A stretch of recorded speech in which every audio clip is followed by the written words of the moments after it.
So against my better judgment, I decided to pre-order Biomutant, which looks and feels like a AAA game. I should note, coming from me, that's a bad thing.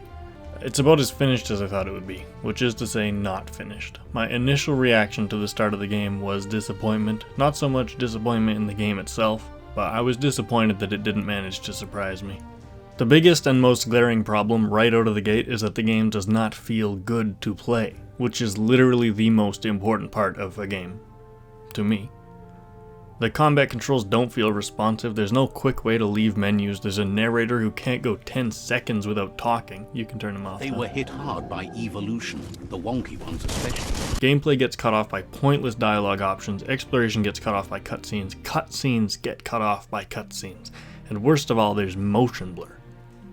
Motion blur. In a game where you already can't see anything through the bushes and the grass, and they put in motion blur. So that's kind of sickening. Underneath it all though, there is a really good game beyond the outer layer of hardened dirt. There's a great feeling of exploration that only comes around on rare occasions. There's a weapon crafting system that works similarly to Fallout 4, except it doesn't make any sense. The characters are unique, but none of the dialogue seems to carry any weight.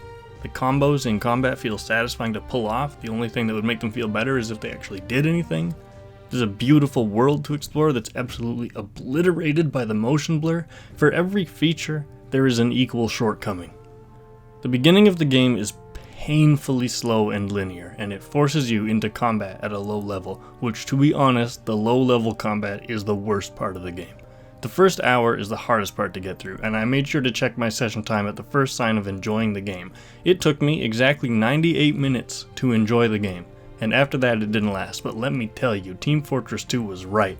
I wasn't enjoying myself at all until I found a hat, and upon putting the hat on, my enjoyment of the game shot through the roof. Maybe it was because I realized there was an actual customization in this game, or maybe, just maybe, it was because the little TF2 trade server gremlin was appeased. In its current state, Biomutant actually feels and plays a lot like Fallout 4. Similar crafting, similar limited dialogue, similar shallow gameplay. The good news is that because this isn't a real AAA game, there's still a chance the developers continue to fix the problems that this game is soaked in. Biomutant is a 4 for now, but if this game gets any post-release attention from its creators, I can absolutely see this becoming a great game.